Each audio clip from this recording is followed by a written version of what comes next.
Então, acho que a primeira pergunta que a gente pode começar é como foi a escravidão no Brasil, em termos práticos e funcionais, e se ela foi diferente de outros países da América Latina, ou dos Estados Unidos, ou da América do Sul, por exemplo. sabe aquela história assim? Não, o golpe e a ditadura militar foi no Brasil, foi a dita branda, né? O Brasil cria esses mitos sobre si mesmo. Não, não, o país não é tão. O Brasil é o país do futebol, o país da alegria, o país do carnaval, o país da bunda.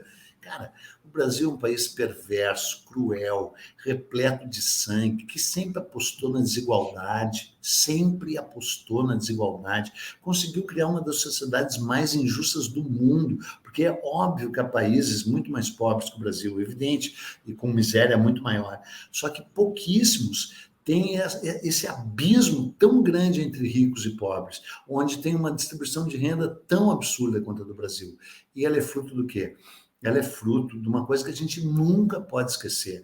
E o pior é que, como, assim, é tão trágico o mundo como um todo, e o estudo e o colégio, que agora que veio a coisa do politicamente correto, e que veio a exigência de que tenhamos a história da África nos colégios, tal, que está correto, ela se reveste de uma aura como se fosse assim, uma chatice e uma imposição, quando na verdade a primeira coisa que a gente deveria aprender no colégio, desde o primeiro dia que a gente entrou, é que o Brasil é o país que recebeu o maior número de escravizados na história da humanidade e foi um dos últimos países do mundo a abolir a escravidão quando nem mais rentável era ela.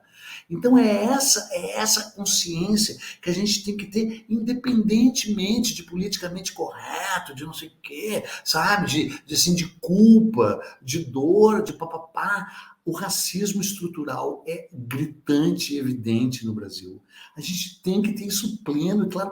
E repito, de novo, independentemente dessa coisa do lugar de fala, do politicamente correto, sabe? Não, é uma noção que qualquer pessoa decente tem que ter. Nenhum país recebeu 5 milhões de escravos ao longo de sua história. E nenhum país teve 350 anos de escravidão. Só o Brasil. E a escravidão no Brasil, embora tenha havido a escravidão doméstica em larga escala, que daí sim, necessariamente, até pela preservação do escravizado, era mais branda, embora moralmente perversa, horrível, desprezível. Não estou defendendo essa escravidão, só quero dizer assim no sentido da violência física. Era menor, porque o cara, né, o escravizado estava ali dentro da casa do senhor e da senhora, né? Mas na a escravidão, que foi a base da produção econômica do Brasil, ou seja, a agroindústria exportadora do pó branco que vicia e do pó preto que vicia, né, que é o açúcar e o café, foi violentíssima, foi horrorosa, foi medonha, sabe? É óbvio que a escravidão do açúcar em Cuba e na Jamaica, em Barbados, atingiu patamares ainda mais horrorosos, né? E a escravidão do algodão e do tabaco no sul dos Estados Unidos, eventualmente, talvez também. Só que essas, primeiro, duraram menos, né? E segundo, eram com um número menor de escravizados do que aqui. Então, cara, assim... E outra coisa, só para encerrar essa primeira reflexão, a gente não sabe, não tem introjetado plenamente que o Brasil foi, repito, o país que recebeu o maior número de escravos na história da humanidade e um dos últimos a aboli-la. O que a gente também não leva em consideração é que o Brasil viciou o mundo em 3 drogas. E foi o Brasil que propiciou a chegada e a distribuição dessas drogas em níveis até então desconhecidos. O pó branco que vicia, já falei, o açúcar, o pó preto que vicia, que veio bem depois, o café, e o pó marrom que vicia, o tabaco. O tabaco só existia no Brasil, depois é que foi levado para os Estados Unidos. Então, os escravizados vieram para o Brasil, ainda por cima, para produzir, num regime horroroso, 3 drogas. Ou seja, que país horroroso que é o Brasil. Só podia ter o Flamengo e o Internacional aqui mesmo. Tem uma colorada aqui, fanática, que tá falando que seu único defeito é ser gremista. Já que não tem como cortar ela, não tem como derrubar a Amanda. Fora, Amanda. Não te queremos, Amanda. Foi a Amanda que invadiu. Amanda, foi tu que invadiu o campo com uma criança de colo outro dia desse? Até nesse Amanda ainda não teve filho. Não, agora falando sério, né? Aquele lance foi realmente assim, aquele virou o fio, né? Não querendo falar nisso, porque futebol eu só consigo falar assim, de pegação no pé, né? Eu sou horrível falando de futebol, não dou o menor arrego para os outros times, tal, mas claro que tem um lado que é gozação. E aí, nesse caso, a gente teria que falar sério, não é o nosso tema, mas fica a reflexão, né? Aquela invasão de campo, com um cara com uma criança de 3 anos do colo, ela estabeleceu, para usar essa expressão que eu odeio, um novo paradigma, né? O paradigma da estupidez, assim, na escala, independentemente do time que era, óbvio, né? Não, poderia ser de qualquer time, né? Coincidiu ser do time da Amanda, né? Mas... Cara, e o cara, pelo que eu vi, o cara... Estão até contestando a guarda da criança do cara. Claro, não, porque fizeram exame de corpo de delito e ele apertou muito ela, ficaram marcas nela, né? Só que daí também, imagina, se tira a guarda, para onde que ela vai? Para um abrigo? Voltemos à escravidão, onde, aliás, as crianças eram separadas de suas mães, né, os casais separados, os papapá, né? Era de uma perversidade brutal, né? Eu não li ainda os livros do Laurentino, mas todo mundo fala muito bem dessa trilogia da escravidão, né? E é interessante porque ela também trouxe à baila essa questão que ficou, sem a qual não dá para ir adiante, a gente tem que levar isso em consideração, o tal lugar de fala, né? É óbvio que o lugar de fala não pode impedir nós 3 branquelas aqui de discutirmos a escravidão.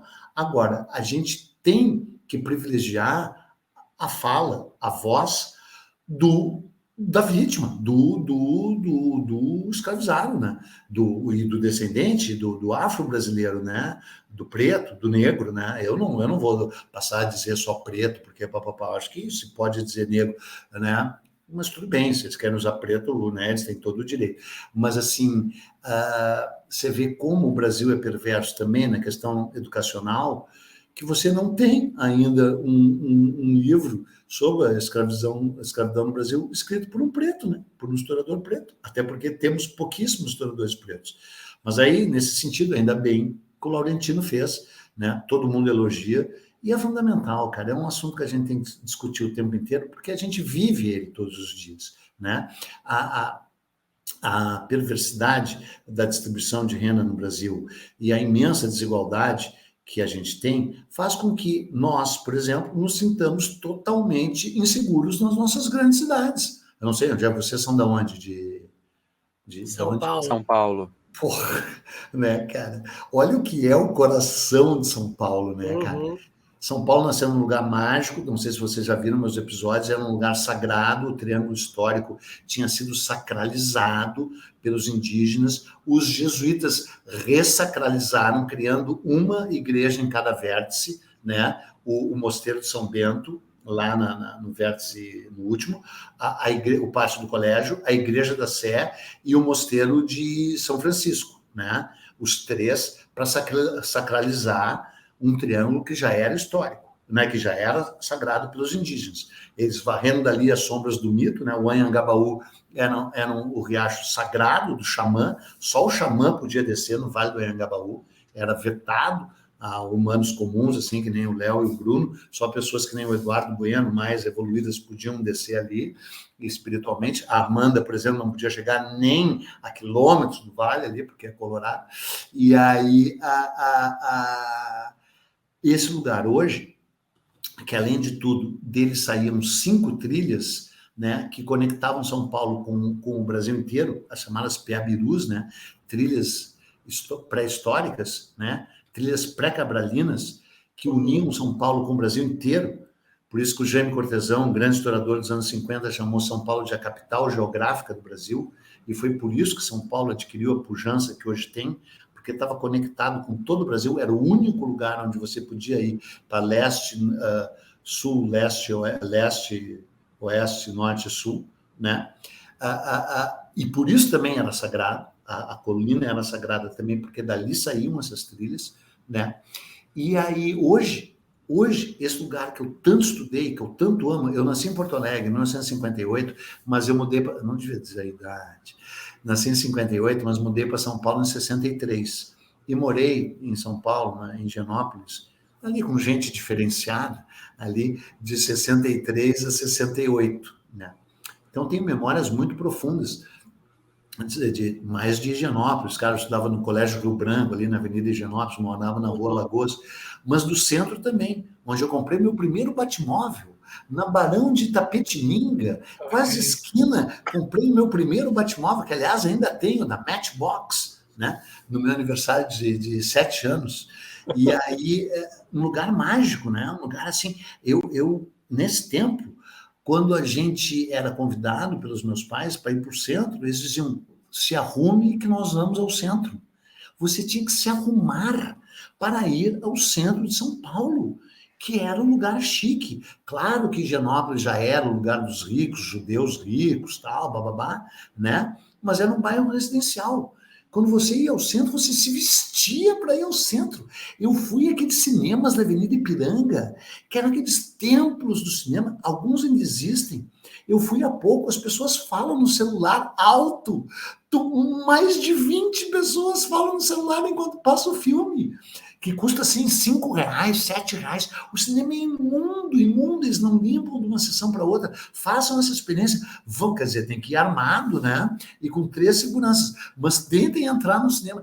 Então, vê o jeito. Claro, daí já estou falando de história, porque é o fim do cinema, o streaming, cara, já é outro. Não vamos entrar nisso, né? Que seria outro tema. Mas eu quero falar na degradação e destruição do centro da mais importante cidade brasileira, onde você hoje não... Cara, a Cracolândia está ali, do lado da Praça da Sé. E o pátio do colégio onde a cidade nasceu, aquelas barracas lá do padre, que agora, essa semana, foram proibidas, né? A justiça recebeu, caiu a liminar, né? Então, cara, de que isso é fruto? São Paulo, o PIB da cidade, do município de São Paulo é maior que o PIB da Argentina e do Uruguai juntos. O PIB do município de São Paulo tem mais dinheiro na cidade de São Paulo que na Argentina e que no Uruguai juntos.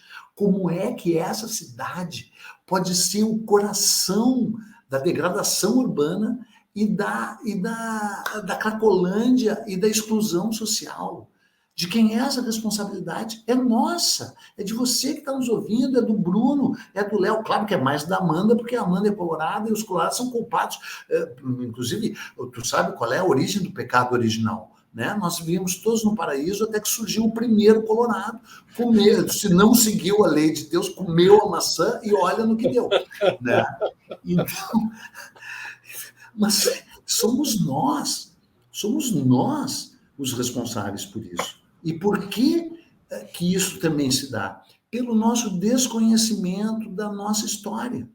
E qual é o principal lacuna do nosso desconhecimento? É o fato da gente não saber, não admitir e não introjetar que esse é um país de raízes escravistas e que ainda não se libertou desse legado.